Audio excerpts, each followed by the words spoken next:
বাজি ধরে বলতে পারি শীতের সেরা সিমের রেসিপি হচ্ছে এইটাই।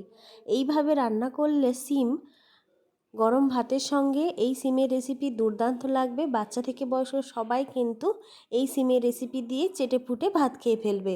তো দেখতে থাকুন বন্ধুরা, কিভাবে অল্প কিছু মশলা দিয়ে এবং অল্প সময়ের মধ্যে দুর্দান্ত স্বাদের সিমের রেসিপি তৈরি করি। এই সিমের রেসিপি করার জন্য আমি গাছ থেকে একদম নরম সিম তুলে নিয়েছি। এগুলো আমার বাড়ির গাছের সিম। তো এইভাবে একদম নরম নরম দেখে সিমগুলো কিন্তু তুলেছি। পুরনো এবং নতুন বন্ধুদের জানাই অনেক অনেক ভালোবাসা আমার এই রান্নাঘরে। আপনাদের সবাইকে জানাই স্বাগত। বন্ধুরা, শেষ পর্যন্ত দেখতে থাকুন কিভাবে আমি সিমের এই তরকারিটা তৈরি করি। একদম লোভনীয় হয় এই সিমের তরকারি। আর এই সিমের তরকারির জন্য একদমই কিন্তু অল্প মশলা লাগে। সিমের তরকারি করার জন্য এই সিমগুলোকে কিন্তু কেটে নিতে হবে। প্রথমে আমি একটা একটা সিমকে এইভাবে দুভাগে কিন্তু ভাগ করে কেটে নিয়েছি। তো সিমগুলো একটু ভালোভাবে দেখে আলোর মাধ্যমে দেখে নেবেন, দিয়ে ভেতরে কোনো পোকা আছে কি না দিয়ে কেটে ফেলবেন। খুব সুন্দরভাবে আমি এইভাবে কিন্তু কেটে নিয়েছি। এরপর চলে এসেছি, কড়াই চাপিয়ে দিয়েছি। কড়াই গরম করে সর্ষের তেল দিয়ে দিলাম। তেলটাকে ভালোভাবে গরম করে নেব। এরপর কেটে রাখা সিমগুলো দিয়ে কয়েক মিনিটের জন্য হালকা করে একটু ভেজে নেব। এই সিমের তরকারিতে আমি পেঁয়াজকলিও দেব। পেঁয়াজকলি দিয়ে সিমের এই রেসিপি কিন্তু দুর্দান্ত লাগে। অবশ্যই বন্ধুরা, আমি যেভাবে রান্না করছি এইভাবেই কিন্তু সিমের তরকারিটা তৈরি করে নেবেন, দেখবেন খুবই ভালো লাগবে। তো আমি এখানে সবগুলো সিম কড়াইয়ের মধ্যে দিয়ে শুধুমাত্র 1 চামচ লবণ দিয়ে সিমগুলোকে উল্টে পাল্টে হালকা করে ভেজে নেব। একদম কিন্তু ভাজার মতন ভাজবো না। সিম ভাজার মতন কিন্তু ভেজে ফেললে ভালো লাগবে না। একটু অল্প সময় ধরে নাড়াচাড়া করে সিমটাকে ভেজে নিতে হবে। এই সিমের তরকারিতে দেওয়ার জন্য এখানে শুধুমাত্র সর্ষে বাটা লাগবে, আর কিন্তু তেমন কোনো মশলাই লাগবে না। গ্যাসের ফ্লেম লো টু মিডিয়াম রেখে উল্টে পাল্টে সিমগুলোকে ভেজে নিতে হবে। আপনারা যারা আমার এই চ্যানেলের নতুন, এখনও চ্যানেলটিকে সাবস্ক্রাইব করেননি, বন্ধুদের অনুরোধ রইল আমার চ্যানেলটিকে সাবস্ক্রাইব করে পাশে থাকা বেল বাটনটি প্রেস করে দেবেন। তাহলে যখনই আমি কোনো নিত্য নতুন ভিডিও দেবো আপনাদের কাছে নোটিফিকেশান পৌঁছে যাবে। হালকা করে সিমটাকে ভেজে এখন তুলে নিচ্ছি। তো কড়াইতে বেশ অনেকটা পরিমাণে কিন্তু সর্ষের তেল আছে। এই তেলে আরও একটু তেল দিয়ে আমি তরকারিটা তৈরি করে নেব। এই তরকারিটা সম্পূর্ণ সর্ষের তেলে রান্না করব। আর এই তরকারিতে দেওয়ার জন্য আমি কিন্তু পেঁয়াজ দেবো। চাইলে আপনারা পেঁয়াজটা স্কিপ করে একদম সম্পূর্ণ নিরামিষভাবেও তৈরি করতে পারেন।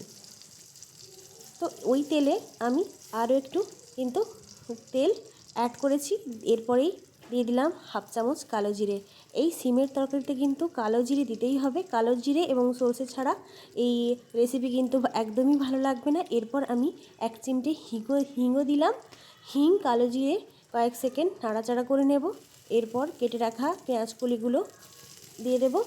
তার আগেই দিয়ে দিলাম আমি কয়েকটা কাঁচা লঙ্কা। এই তরকারিতে কিন্তু কোনো রকম গুঁড়ো লঙ্কার গুঁড়ো দেব না, শুধুমাত্র কাঁচা লঙ্কা দিয়েই কিন্তু এই তরকারিটা তৈরি করা হবে। তো আমি 2 থেকে 3টি কাঁচা লঙ্কা টুকরো টুকরো করে কেটে তেলের মধ্যে দিয়ে হালকা নাড়াচাড়া করে নিয়েছি। এরপর একটা পেঁয়াজকে একদম ছোটো ছোটো করে কেটে এই তেলের মধ্যে অ্যাড করে দিলাম। এরপর গ্যাসের ফ্লেম লো টু মিডিয়াম রেখে পেঁয়াজগুলোকেও হালকা বাদামি করে ভেজে নেব। এরপর একটা টমেটো টুকরো টুকরো করে কেটে এই মশলার মধ্যে অ্যাড করে দিয়েছি। এরপর এই সমস্ত মশলাগুলোকে কিন্তু ভাজবো। আর এর মধ্যে অ্যাড করে দিলাম পেঁয়াজকলি।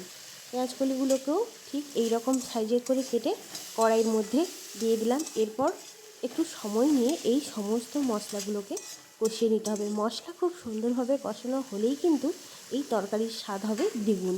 আর এই সিমের রেসিপির জন্য এই মশলাগুলোকে খুব সুন্দরভাবে কষিয়ে নিতে হবে, যাতে এই পেঁয়াজকলির একটা সবুজ গন্ধ না থাকে, টমেটোর কাঁচা গন্ধ না থাকে। তার জন্যই কিন্তু খুব ভালোভাবে কষিয়ে নিতে হবে।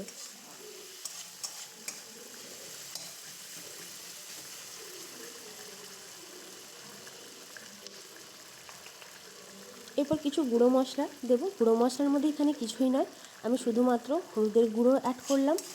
দিয়ে আরও বেশ কিছু সময় নাড়াচাড়া করে নেব। সিমের এই রেসিপিতে একদমই অল্প মশলা দিলেই কিন্তু খেতে ভালো লাগবে। অতিরিক্ত মশলা দিলে কিন্তু একদমই ভালো লাগবে না। এরপর ভেজে রাখা সিমগুলো এই মশলার মধ্যে দিয়ে বেশ কিছু সময় নাড়াচাড়া করে মশলাগুলোর সঙ্গে সিমগুলোকে মিশিয়ে নেব।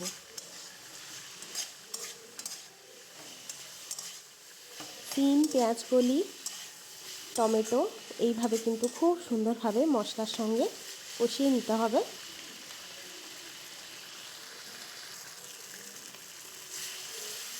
কিছু সময় কষিয়ে নিয়েছি, এরপরে অল্প একটু জল দিলাম। একদমই কিন্তু অল্প জল দেব এই রান্নাটিতে। একদম মাখা মাখা একটা তরকারি তৈরি করব। একদমই কিন্তু ঝোল থাকলে এই সিমের তরকারি কিন্তু একদমই ভালো লাগবে না। একদম মাখা মাখা করে তৈরি করে নেব এই সিমের তরকারি। গরম ভাতের সঙ্গে এই সিমের তরকারি একদম অপূর্ব লাগবে। অবশ্যই কিন্তু এইভাবে আমার মতন তৈরি করে নিতে হবে। আমি যেই জলটা দিয়েছিলাম সেই জলটা কিন্তু দেখতে পাচ্ছেন শুকনো হয়ে গেছে। জল শুকনো হয়ে যাওয়ার পরে কিন্তু বেটে রাখা সর্ষেটা এই সিমের মধ্যে দিয়ে দিলাম। এরপর গ্যাসের ফ্লেম লো করে সিমের সঙ্গে সর্ষেটা কষিয়ে নেব। একদমই কিন্তু তেতো লাগবে না। অনেকেই বলেন যে সর্ষে কষালে নাকি তেতো লাগে, কিন্তু না, সর্ষে বাটার সময় যদি অল্প একটু লবণ দিয়ে দেন তাহলে কিন্তু সর্ষেটা এইভাবে কষালেও কিন্তু একটুও তেতো লাগবে না। আমি সর্ষেটাকে একটু সময় নিয়ে কষিয়ে নিয়েছি। ওই 1 মিনিট মতন সর্ষেকে কষিয়ে নিয়ে আবারও একটু জল দিলাম, একদমই অল্প জল। এই জলটা দিয়ে হালকা নাড়াচাড়া করে এরপরে কিন্তু ঢাকনা দিয়ে দেব।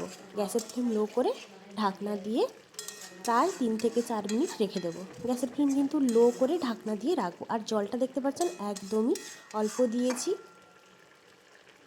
যাতে শিমগুলো সেদ্ধ হয়।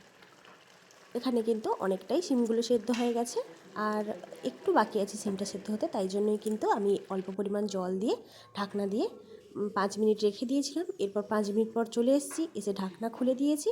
খুলে এরপর দেখতে পাচ্ছেন জলটা একদম শুকনো হয়ে গেছে, সিমগুলোও কিন্তু খুব সুন্দরভাবে সেদ্ধ হয়ে গেছে, আর তরকারিটাও কিন্তু খুব সুন্দরভাবে তৈরি হয়ে গেছে।